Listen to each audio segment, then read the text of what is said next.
بسم الله الرحمن الرحيم. الحمد لله رب العالمين، الصلاة والسلام على أشرف الأنبياء وسيد المرسلين وآله وصحبه أجمعين. أما بعد، واتبعت ملة آباء إبراهيم وإسحاق ويعقوب.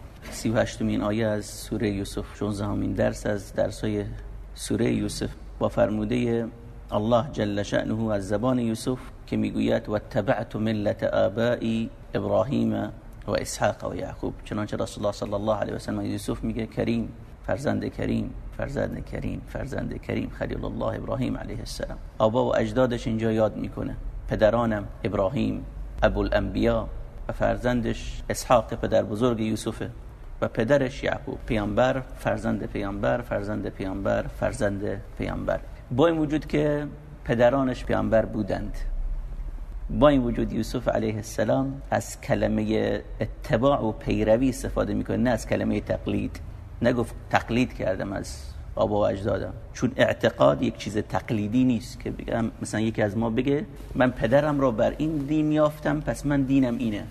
دین تقلیدی نیست، اعتقاد تقلیدی نیست. اینکه چون پدرم سنی بود من سنیم قابل قبول نیست. اینکه چون پدرم ایمان به الله داشت، ایمان به ملائکه داره، منم ایمان دارم، چون اون ایمان داره من ایمان دارم، یعنی من قبول ندارم دیگه. فقط تقلیده، کورکورانه است. چشمم بستم گفته پدرم اللهی هست، منم میگم اللهی هست. نه اینکه الله اعتقاد داشته باشه واقعا الله وجود داره، نشانه های الله هست، آیات الله هست، پیامبران الهی هستن. نه، این قابل قبول نیست. پیامبر میگه که من پیرو و رهرو راه یعقوبم و یعقوب هم همونطور که پیرو اسحاق بوده و اسحاق هم همونطور ابراهیم. پیروی کردن اینها با توجه به اون ادله و براهینی که داشتن، با اون وحیی که بر اونها نازل شده که میاد نوع پیرویش در چی بوده، از چی پیروی کرده در این دیانت از آبا و اجداد خودش. نوع پیرویش چی بوده که نشون میده که تقلید نبوده.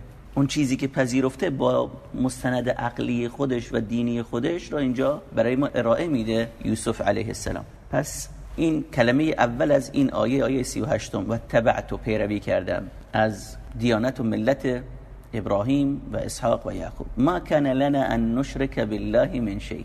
این لب مطلب دعوت کل پیامبران الهی، پیرویشو میخواد بهمون نشون بده.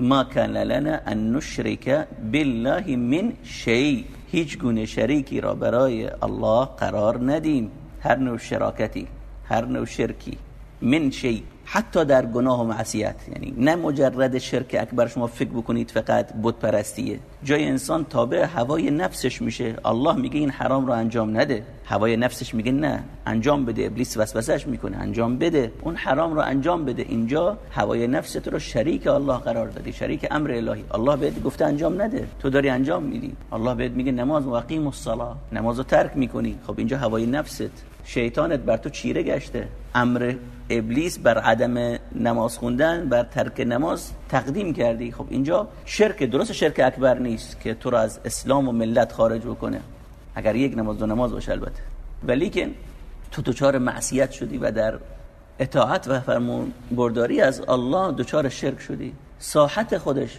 و پدران خودش را یوسف علیه السلام منزه میکنه، پاک میکنه از هر گونه شرک، هر گونه معصیت. یعنی یوسف علیه السلام اون تهمتی که بهش زدن که قصد بدی داشته به زن عزیز مصر، یوسف مبراست، بریست. یوسف زناکار نبود، یوسف دزد نبود، یوسف خطاکار نبود، یوسف پاک بود از هر گونه گناهی. ما پیامبران، یعنی ما کان لنا، ما پیامبران هیچ گونه شرکی نداشتیم. عصمت اونها هست از گناهان کبیره خصوصا و از هر گونه شرکی به الله. خب این اساس دعوت کی بود؟ دعوت انبیا. داره دعوتشو میرسونه که شرک حرامه، شرک بدترین ظلمه. ان الشرک لظلم عظیم، چنانچه لقمان به فرزندش توصیه میکنه. شرک بزرگترین ظلم و جنایته.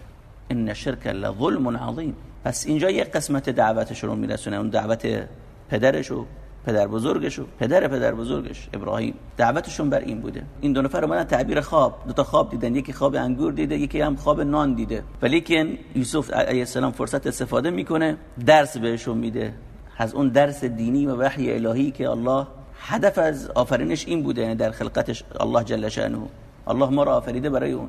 و ما خلقت الجن والانس الا ليعبدون. جن و انس الله نیافریده مگر برای این، برای عبادت الله یکتا. ذلك من فضل الله علينا وعلى الناس. این فضل الهیه بر ما. شکرگزار الله باشید بر اینکه شما موحدید، یکتا پرستید. اگر شما شرکی ندارید، اگر شما دورید از گناه، این فضل الهی است بر شما، نعمت الهیه. این نعمت نیاز به سپاس داره.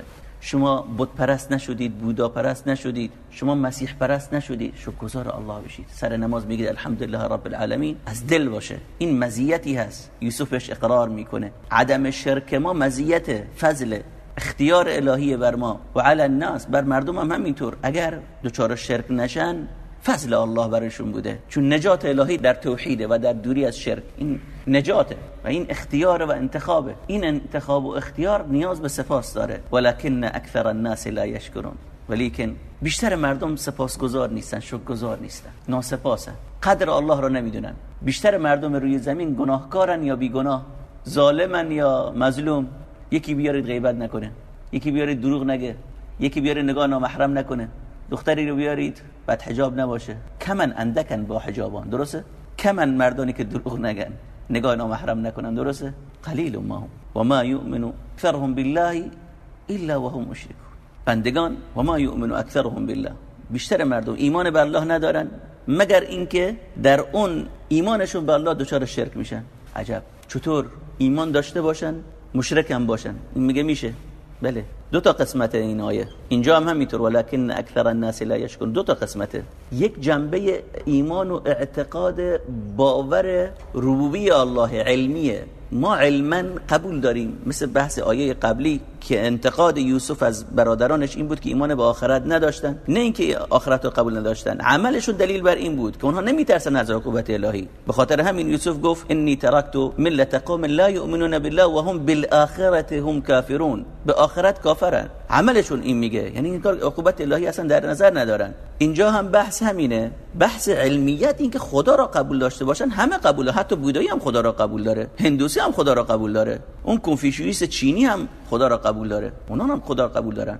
یه خدای واحد رو قبول دارن. حالا زیر مجموعش فرشتگان یا بت‌ها را شریک الله قرار بدن اون بجا، ولی به عنوان خالق یکتا یک نفر رو قبول دارن، یک خالق و باری، یک مدبر کن قبول دارن. به خاطر همین الله میگه و ما یؤمن اکثرهم بالله، بیشتر اونها ایمان به الله ندارن به عنوان خدای خالق، توحید ربوبیت، توحید علمی، یعنی الله رو یکتا قرار میدن در آفرینشش، الا و هم مشرکون، مگر اینکه در اون توحید دچار شرک میشن. چون در توحید عبادت، عمل، در اون چیزی که باید الله را یکتا قرار بدن، الله را در اون، در عمل خودشون. ما توحید دو تا داریم دیگه، یک توحید علمی داریم، یک توحید عملی. توحید علمی این که باور داشته باشیم الله یکتاست در آفرینشش، این توحید علمیه. توحید عملی در عمل خودمون الله را یکتا قرار بدیم، اول و آخر بگیم الله الیس الله بکاف عبده، الله کافی نیست برای بنده. بله کافیه. هر گونه شرکی در عبادتی اومد میشه چی؟ شرک در طاعت و عبادت، شرک در عمل. پس مردم اینو دارن، اولو دارن توحید علمی، الله رو باور دارن به عنوان آفریدگار، ولی عملشون چی میگه؟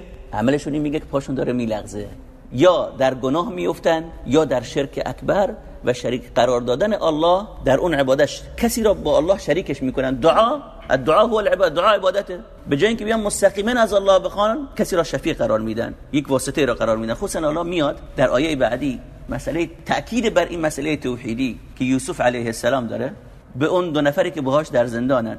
میگه یا صاحبه السجنی، ای دو تا رفیق زندانی، صاحبه السجن، دو تا رفیق زندانیش بودن. گفت صداشون زد با ای رفقای زندان، ارباب متفرقون خیر ام الله الواحد القهار. ارباب، خدایان متعدد خوبن، مردم دینهای مختلفی داشته باشن، هر کسی به دین خودش، عیسی به دینش، موسی به دینش به قول بعضیا. ام الله الواحد القهار، یا اینکه الله واحد و یکتا باشه و قهار باشه. این گفتیم مسئله توحیدی که ربط به آیه قبلی بدیم، مسئله توحیدی در دعوت یوسف علیه السلام.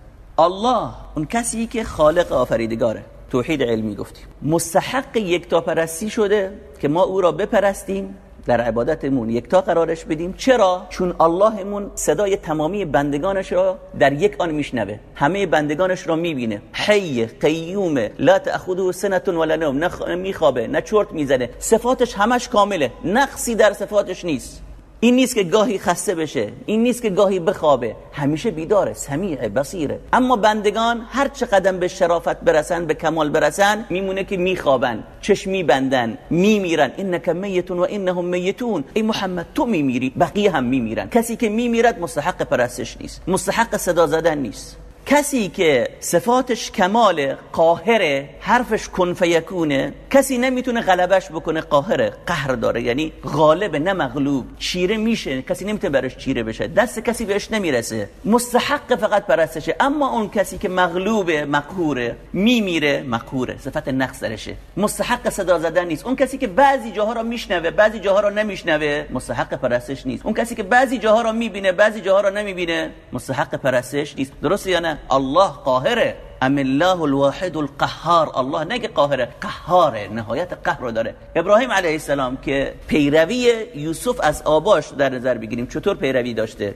اینجا با ادله داره میگه اللهی که قهاره، کسی نمیتونه خورشیدش رو از مدار خارج بکنه و نه هم ماهش. بفرماد بیاد قدرت آفرینشش رو نشون بده. اگر خدایی هست نمیتونه کسی دستبردی بزنه به آفرینش الهی. الله قهاره. ولی اون بت‌هایی که ابراهیم شکوند، تبری تیشه‌ای برداشت رفت به جون بت‌ها. این بت‌ها قهار بودن، قاهر بودن یا مقهور؟ مقهور شدن، شکستن، خرد شدن، از خودشون نتونستن دفاع بکنن. کسی که شکسته میشه، کسی که عاجزه، ناتوانه، مستحق پرستش نیست. این دعوت توحیدی که داره یوسف به کی میده؟ یوسف به اون دوتا رفیق زندانیش میده. این درس هم برای ماست، تذکر و یادآوری به ماست. اگر ما الله رو میپرستیم چون عیبی رو در الله ندیدیم، چون الله پاک و منزهه، تسبیحش میگیم سر رکوع، سر سجده، سبحان ربی الاعلی، سبحان ربی العظیم میگیم، پاک و منزه است. اللهمون مجزا از خلقش، بالای عرشه. اللهمون بزرگه، مخلوقات چیزی نیستن، مخلوقات مقهورن. الله بخواد میمیردنشون، نابودشون میکنه، مرگ و زندگیشون به دست اللهه. الله که صفت شنیدن و دیدن در اونها آفریده. اون کسی باید صدا زده بشه که اون شنیدن رو آفریده، نه اینکه اون کسی که شنیدن درش خلقت شده و آفریده شده. هرچی باشد اون مخلوق، اون شنیدنش رو کسی دیگر آفریده، اون حس شنواییش. اون کسی باید پرستیده بشه که صفت کمال داره، صفت شنیدنش ذاتی باشه، نه اینکه کسی براش درست کرده باشه و آفریده باشه براش. این درسی که گفتیم یوسف میده. بعدم یک مسئله بازم مهمه در همین بحث دعوت یوسف علیه السلام. یوسف اینجا مظلوم واقع شده، زندانی شده، بیگناهه. دعوت یوسف علیه السلام یک دعوت سیاسی نبود، هرچند که اینجا حرف من شاید فکر بکنن خیلی حرف سیاسیه. حرف ما سیاسی نیست، بر علیه حاکمی حکومتی نیست. حرف ما دینیه. ما پیروی میکنیم از ابراهیم در دعوت. ما حرف ابراهیم رو داریم میزنیم. حرف سخن ما سیاسی نیست. حرف یوسف هم سیاسی نبود. تحریک نمیکرد مردم را بر علیه حاکمشون. نیومد اینجا بگه من مظلوم واقع شدم، مرا نمیدونم تهمت بهم زدن، مرا زندان. عاجز نالی نیست. تحریک کردن افراد بر علیه فرعون نیست، بر علیه حکومت نیست. یک دعوت سیاسی نیست، یک دعوت توحیدیه. دعوت توحیدی کاری نداره که بر تو فرعونی حکم بکنه، نمرودی حکم بکنه، یا بخواد سلیمان و داوود باشه، پیغمبری از پیغمبران الهی باشه. فرقی نمیکنه حاکم بر تو کی باشه. دعوتگر نباید نگاه بکنه کی برش حاکمه، دعوتش رو انجام بده، نتیجه کارش رو به الله بسپاره. حالا تو چاهش بندازن، بفروشنش، خرید و فروش بشه، تو زندانش بندازن، هر جا بره دعوتگره. وظیفه دعوی خودش توصیه به دین الهی و شریعت الهی را باید به مردم بکنه و برسونه اون دعوتی که الله ازش خواسته. و این چیز دلسوزی که یوسف علیه السلام داره به نسبت زندانیان، چون نجات و رستگاری و فلاح در چی؟ در توحید. ان الله لا یغفر ان یشرک به و یغفر ما دون ذلك لمن یشاء. آخر عاقبتمون یا بهشت یا جهنم. بهشت الله برین بر ما حرام میشه اگر ذره شرک داشته باشیم. غم این رو باید داشته باشیم، چون الله هیچ وقت شرک را نخواهد بخشید اگر یک ذره باشه شرک اکبر. ان الله لا یغفر ان یشرک به، لا یغفر، نمیبخشه یک ذره شرک. با همین میترسه. این دو نفر رو دعوتشون میده، بترسید از اینکه جهنم الله بر شما واجب بگرده و بهشتش حرام بشه. با شرک بهشت الله بر شما حرام میشه. و یغفر ما دون ذلك لمن یشاء. اگر شرکت اکبر نبود شاید الله برات ببخشه، شاید الله ببخشه، زیر مشیتش. بس غم و غصه پیغمبران الهی چی بود؟ نجات و فلاح و رستگاری مردم در روز آخرت، وارد بهشت بشن، بهشت الله بر اونها حرام نشه. این دنیا رفتنیه، اندکه، کل من علیها فان، نابود میشه، پولش، مالش، ثروتش، اثر دار میره، اثر بیپولی میره، توی قبر بدون پول میری میخوابوننت، با خودت هیچ از این دنیا نمیبری. غم و غصه این دنیا خوردن و اینقدر دنیا را جلوه دادن و بزرگ نمایی کردنش کار درستی نیست. اون چیزی که باید بزرگ بشه در چشم ما چیه؟ آخرت، عاقبت، حساب و کتاب. این باید بزرگ بشه. دنیا نگاه بکنید انسان رو پست میکنه. برادران یوسف چقدر پستشون کرد، ذلیلشون کرد. هر کسی قصه یوسف رو میخونه، همون یهودش هم بخوام بخونن میگن که بله اینا ظلم کردن یوسف رو در چاه. چرا بچه بیگناه رو در چاه انداختن؟ چی چیز منجر شد که اینها در این ظلم بیفتن؟ عدم عاقبت بینی، فکری به آخر عاقبت خودشون نمیزدن که اونجا حساب کتابی، صحنه محشری هم هست. یا صاحبه السجن ارباب متفرقون خیر. ارباب خدایان مختلف باشن. تو برما چی میشه؟ میانمار چی میشه؟ میریزن بر سر مسلمان‌ها رو اونا میکشن. علتش چیه؟ اون خدایان دروغینی که دارن. در مصر خدایان بود. هر قوم و قبیله برای خودشون خدایان و بتایی داشتن. اعتقاد سه خدایی در مصر غوغا میکرد در اون زمان فرعون ها. بعدن وارد دین مسیحیت شد، بعدن بودایی ها از اینا گرفتن. اساسش از مصر بود، چنانچه ارسطو هم میره به مصر، از مصر میگیره این اعتقاد سه خدایی. خدای واحد رو قبول داشتن، الا زیر مجموعه خدا فرشته را قرار میدن یا فرزندی برای خدا. همونطور که مسیحی ها این دیانت رو از بت پرستا گرفتن و وارد دینشون کردن. اینجا داره گوشزدشون میکنه، یادآوریشون میکنه از این اعتقاد شرکی. به نظر شما خدایان متعدد باشن خوبه؟ چیز خوبیه؟ هر کسی بخواد حرف خودش رو کرسی بکشونه، این قبیله میخواد با خدای خودش مردم بیان به طرف خدای خودش. کعبه دوتا بود، خوب بود. هر کسی میومد، هر پیغمبری تو بیا به کعبه من، اون بیاد بگه کعبه من. خدایان دوتا بودن دیگه. خوب بود؟ نه والله بد بود. این بده متفرق آدم بشه، به جون هم دیگه بیفته به خاطر اعتقادش. خصوصا اینجا داره دعوتشون میده. پس عیب از انحراف، از بدی اینه که انسان خدایی برای خودش بسازه که با توجه به این خدا سبب بشه که خدای این با خدای اون متفاوت باشه. دست سازه، خدای من در آوردیه. وقتی که من در آوردی باشه تفرق پیش میاد. پس ما باید تابع چی باشیم؟ تابع وحی. و اتبعت ملت آبائی ابراهیم. ما باید پیروی بکنیم تا از تفرق خارج بشیم، از من در آوردی ها در بیاییم. اذا قیل لهم اتبعوا ما انزل الله، قاعده کلی الله در قرآن بیان میکنه. اذا قیل لهم اتبعوا ما انزل الله قالوا بل نتبع ما الفینا علیه آباءنا. بهشون وقتی میگه تابع وحی بشید، میگن نه ما تابع آبا اجدادمونیم. پس ما باید تابع چی باشیم؟ تابع وحی، نه تابع اون چیزایی که من در آوردیه از این و اون به ما رسیده. قرآن چی گفته؟ پیغمبر الله چی گفته؟ از الله چی برامون گفته؟ ما باید پیرو این باشیم، نه اینکه متفرق بشیم و با هم دیگر به دشمنی بر بخیزیم و به خون همدیگه تشنه بشیم و همدیگه رو تخریب بکنیم و بر علیه همدیگه صحبت بکنیم و مجالس غیبت و تهمت و دروغ راه بندازیم. صلی الله علی محمد و علی آل محمد.